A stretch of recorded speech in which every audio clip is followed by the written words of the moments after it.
ராகுல் காந்தியின் வாக்குரிமை யாத்திரையில் முதல்வர் ஸ்டாலின் பங்கேற்றதை விசிக தலைவர் திருமாவளவன் வரவேற்றுள்ளார்.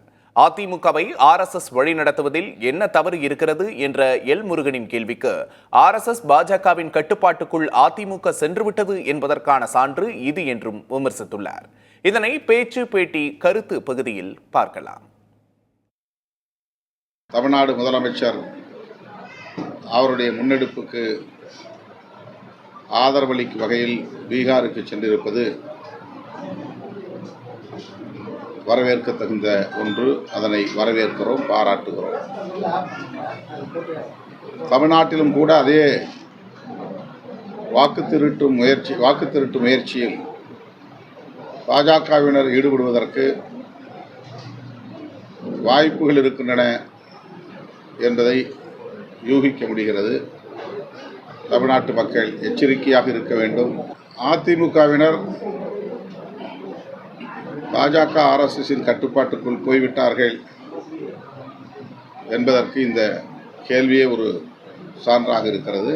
அதிமுகவை விழுங்குவதற்கு அந்த இயக்கம் பல உத்திகளை கையாண்டு வருகிறது. இது அதிமுகவுக்கு மட்டுமே பாதிப்பை ஏற்படுத்தும் என்று இல்லை, தமிழ்நாட்டுக்கே பாதிப்பை ஏற்படுத்தும் என்பதை தமிழ்நாட்டு மக்கள், குறிப்பாக அதிமுகவினர் உணர்ந்து கொள்ள வேண்டும். முதல்வர் ஸ்டாலினின் பீகார் பயணத்தால் தேசிய ஜனநாயக கூட்டணியின் வெற்றி உறுதி செய்யப்பட்டிருப்பதாக பாஜக மூத்த தலைவர் தமிழிசை சவுந்தரராஜன் கூறியுள்ளார்.